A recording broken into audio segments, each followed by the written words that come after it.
আমি আর এপিওনিক সান্দিনাতে রওনা হয়েছি মৈশালের দিকে।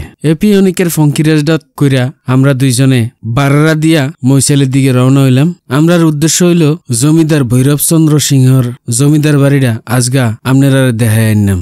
ভিডিও শুরু করানোর আগে জমিদার ভৈরবচন্দ্র সিংহ সম্পর্কে কয়টা কথা আপনারা কইয়া লই। আসসালামু আলাইকুম। আও কি তো আপনারা আছেন নি বালা? কুমিল্লার ভাষায় কুমিল্লার কথা কইতেও ভাল লাগে, শুনতেও ভাল লাগে। আমি এখন যেন আছি, এটা হলো কুমিল্লা জেলার চান্দিনা থানার মৈশাইলে। মৈশাইল এই আমার পিছনে যে বাড়িটা দেখতেছেন, এটা একটা জমিদার বাড়ি, জমিদার ভৈরব সিংহের বাড়ি।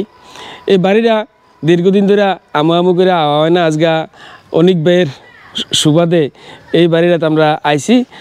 চলেন দেই বাড়িটা কেমন, আর এই বাড়িটার ইতিহাস ঐতিহ্য সম্পর্কে আপনারা আজকে কিছু কয়াম। জমিদার ভৈরবচন্দ্র সিংহ আছিল কুমিল্লা এবং ত্রিপুরা রাজ্যের জমিদার। তিনি বর্তমান কুমিল্লা জেলার চান্দিনা উপজেলার মৈশাল ইউনিয়নের মৈশাল গ্রামে থাইকা জমিদারি করতেন।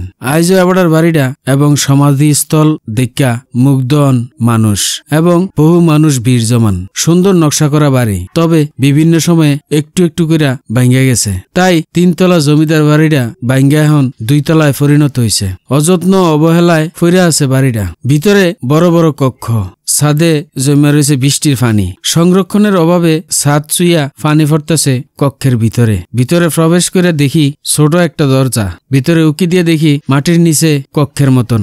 যারা ঠিক সময়ে খাজনা আদায় করতে পারত না তারারে এই কক্ষে আটকায় রাখত। বাড়িটা ইংরেজি ইউ আকৃতির, তবে একটা বাড়ির ছাদ থেকে আরেকটা ছাদে যাইতে ফুলের মতন পথ তৈরি করা আছে। কক্ষগুলোতে জমিদারি আমলের চিহ্ন আছে। বড় মটকি, আটা তৈরি করার জাতা, খাট, চেয়ার, পাথরের উপর রবীন্দ্রনাথের ভাস্কর্য, বেশ কিছু মূল্যবান পাথর সহ আরো কিছু তৈজসপত্র। মূল জমিদার বাড়ির দুই তলায় আছে একটি জলসাঘর, হেন নাচ গান হইত। দেয়ালগুলা এখনো হেই স্মৃতি বহন করে চলতেছে। প্রতিটা দেয়ালে ছোট ছোট খোপ আছে। ধারণা করা হয় এসবে শরাব রাখা হইত। দেয়ালে কারুকাজ স্পষ্ট। এখন এগুলার ধ্বংসাবশেষ চোখে পড়বে। তিনতলায় একটি সিংহের মূর্তি আছিল, তিনতলা ক্ষয়ে গেছে, তাই এখন আর সিংহের মূর্তিটাও নাই। বিশাল এলাকা জুড়া জমিদার ভৈরব সিংহের জমিদারি তালুক ছিল, যার মধ্যে সাসার, চান্দিনা, দেবিদ্বার ও কুমিল্লা শহরের কিছু অংশ অন্তর্ভুক্ত আছিল। এছাড়াও ত্রিপুরা রাজ্যের কিছু অংশ এর ভিতরে অন্তর্ভুক্ত ছিল, যার মধ্যে ছোট বড় মিলাইয়া 64টা পুকুর আছিল। এছাড়াও জমিদার বাড়ির অদূরে একটা দিঘি আছে। ওই দিঘিটা কাটার সময় শ্রমিকরা ফাঁসে একটা ছোট গর্তে কোদাল পরিষ্কার করত। অনেক শ্রমিক মিল্লা কোদাল পরিষ্কার করতে করতে ছোট গর্তটা একটা বড়সড় পুকুরে পরিণত হয়েছে। পুকুরটা এখন কোদাল ধোয়া পুকুর নামে পরিচিত। পুকুরটা দেখতে বেশ নান্দনিক লাগছে। মৈশাল উচ্চ বিদ্যালয়ের জায়গাটা জমিদার ভৈরবচন্দ্র সিংহের দেয়া। বিদ্যালয়ের সামনে কত বড় মাঠ। মাদায়ার থেকে মৈশাল পর্যন্ত সড়কটা প্রায় 7 কিলোমিটার দীর্ঘ। এই সড়কটা জমিদার ভৈরবচন্দ্র সিংহ তৈরি করছে।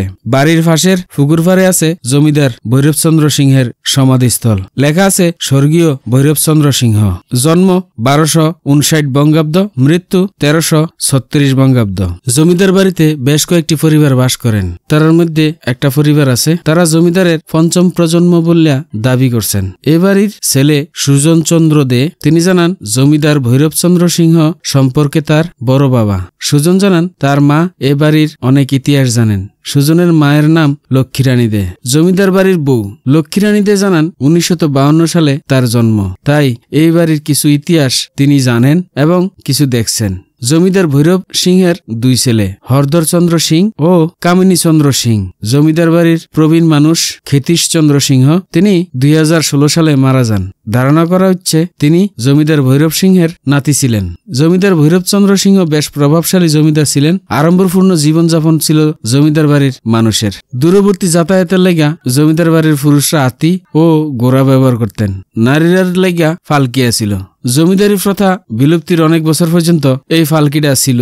লক্ষ্মীরানী দে সেই ফালকিটি দেখছেন, পরে সংরক্ষণের অভাবে ফালকিটা নষ্ট হয়ে গেছে। দুর্গাপূজায় এই বাড়িতে বড় মহিষ বলি হইত। তখন বিভিন্ন এলাকার থেকে বহু মানুষ জমায়েত হইত। বাড়িটাতে দীর্ঘ সময় ধরে উৎসব হইত। সময়ের কালক্রমে জমিদারি প্রথা বিলুপ্তি হয়। ভাঙ্গা পরে জমিদারি বাড়িটি নেই আগের এই উৎসব। ইতিহাস ঐতিহ্যের এই স্মৃতিচিহ্ন জমিদার বাড়ি।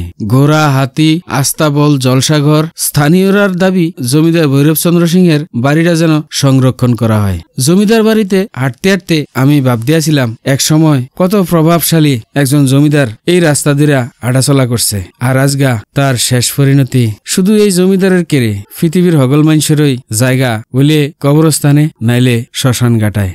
জমিদার ভৈরবচন্দ্র সিংহ এর বাইরে আসিল না। ভৈরবচন্দ্র সিংহ শেষ ঠিকানা হইছে এই পুকুর পাড়ে, এই শ্মশান ঘাটে। আজকের ভিডিও এই পর্যন্তই। কোনো ভুলভ্রান্তি হয়ে থাকলে ক্ষমা সুন্দর দৃষ্টিতে দেখবেন। ভবিষ্যতে আপনারা লগে দেখা হইবে অন্য কোনো ভিডিওতে অন্য কোনো বিষয় লিয়া। এই পর্যন্ত আপনারা ভালো থাকেন, সুস্থ থাকেন, সুন্দর থাকেন, আর বেলাল ভাইয়ের লগেই থাকেন।